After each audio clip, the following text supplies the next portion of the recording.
Welcome to drama king review Ghulam Badshah Sundari episode number 3۔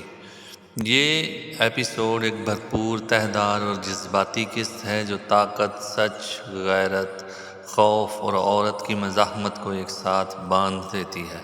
یہ قسط صرف کہانی کو آگے نہیں بڑھاتی بلکہ کرداروں کی اصل روح کو بے نقاب کرتی ہے۔ قسط کا آغاز ہی سچ اور بدعنوانی کے ٹکراؤ سے ہوتا ہے۔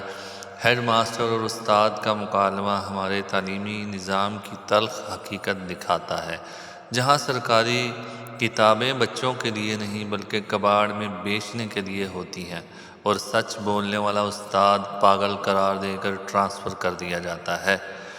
یہ منظر پورے ڈرامے کا تھیم سیٹ کرتا ہے۔ اس معاشرے میں سچ بولنا جرم ہے اور طاقتور ہونا نجات۔ سندری کی کہانی اس قسط کی جان ہے، ایک باوقار بہادر لڑکی جو صرف اس لیے نشانہ بنتی ہے کہ وہ کمزور سمجھی جاتی ہے، جنگل میں باندھ دیا جاتا ہے۔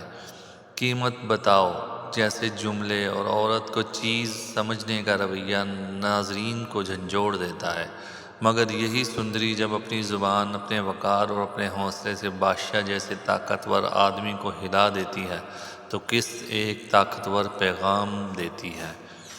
اصل طاقت خوف میں نہیں، ضمیر میں ہوتی ہے۔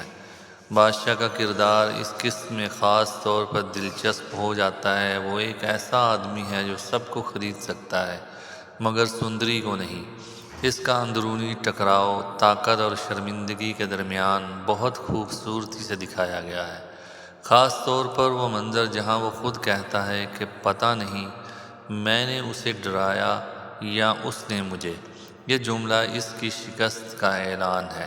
سندری اور اس کے والد کے مناظر دل کو چھو لیتے ہیں، ایک ایماندار باپ جو دنیا کے ظالم نظام سے لڑتے لڑتے تھک چکا ہے، اور ایک بیٹی جو شیرنی کی طرح بہادر ہے مگر پھر بھی باپ کی آنکھوں میں آنسو دیکھ کر کمزور پڑ جاتی ہے۔ کیا بہادر لوگ ڈرتے ہیں والا مکالمہ قسط کا فلسفیانہ عروج ہے۔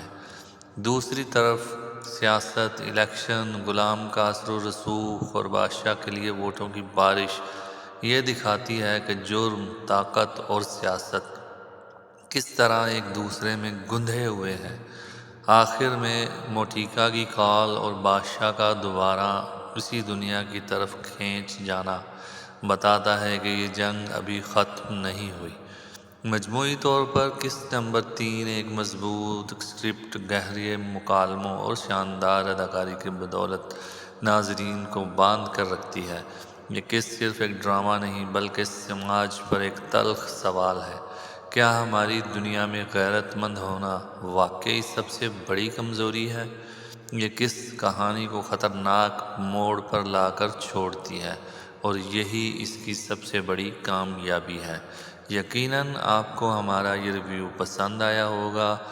ہمارے چینل کو لائک کریں، شیئر کریں اور سبسکرائب کریں، اور ملتے ہیں اگلے ایپیسوڈ کے ریویو کے ساتھ، جہاں ڈرامہ کا ہر سین کہے گا ڈرامہ تو ابھی باقی ہے۔